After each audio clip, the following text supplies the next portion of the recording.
All right, well, on the line with me today is John Rubino. John is the co-author with Gold Money's James Turk of a book entitled The Collapse of the Dollar and How to Profit from It. He's also the author of Clean Money, Picking Winners in the Green Tech Boom. John holds an MBA from New York University and spent much of his earlier career on Wall Street as a trader and an analyst. And John currently writes for CFA Magazine and is the editor of the popular financial website dollarcollapse.com. It's great to have you on the line with us today, John. Thanks for joining. Hey, Jerry. Thanks for having me on.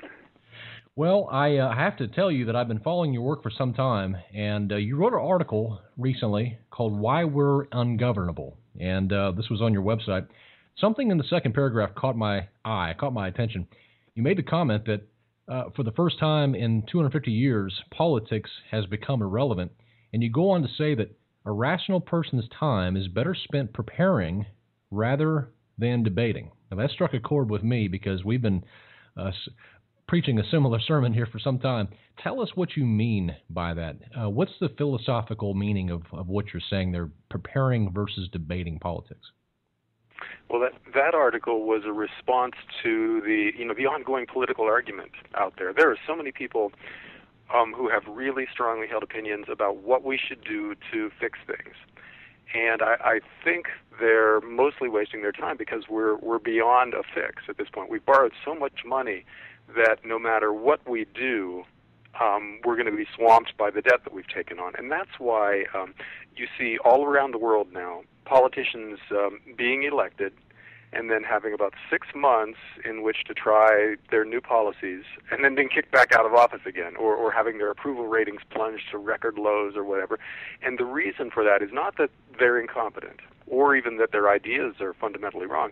It's that there are no policy fixes on the spectrum of what's possible that will have an effect anymore. So no matter what they do, it turns out wrong because we borrowed so much that we're in the process of being swamped by our debt. And we've reached the point where there are basically two courses of action. One, we can just collapse under all the debt that we've taken on and have a 1930s-style depression, or we can try to inflate our way out by printing new paper currency in an attempt to stave off a depression, and we'll end up with some kind of a hyperinflation where we destroy the value of our currencies. And that's it. Those are our only two choices. So arguing about immigration or free speech or tax policy or what the perfect interest rate is just wasted effort now because none of those things will work. They don't save us from the big problem. It's almost as if they are striking at the branches, so to speak. Yeah, the symptoms of the disease without getting at the disease, and because of that, as individuals, we should probably be preparing to protect ourselves and our family rather than engaging in a debate about whether the Constitution applies to this or that or who should be taxed or whatever. And so we should be looking at our own finances.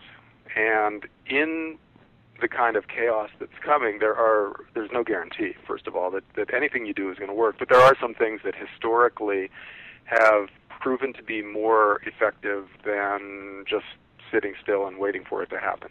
Precious metals have, over the last 3,000 years, proven to be good stores of wealth when currencies are being destroyed, for instance. And farmland is another thing that has tended to, because it's useful. It's a real thing that's useful. So if we destroy the value of the dollar, then, a good, useful chunk of land will tend to go up in value in dollar terms.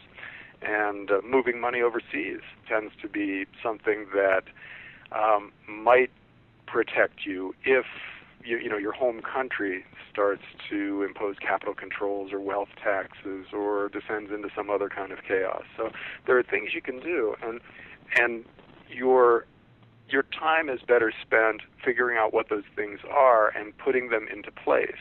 And that was the point of the article, and that's really what I believe and what I'm doing personally. I'm not spending much time debating politics with anybody anymore, but I'm spending a lot of time trying to figure out, what piece of foreign real estate to buy and where to store some gold in a vault overseas and what to short in the stock market, because I think in general the financial news is going to be bad, and that's going to reflect in lower stock prices over time. So that's another way to make money in this kind of situation, is to bet against the powers that be, because they're going to tend to be wrong no matter what they do.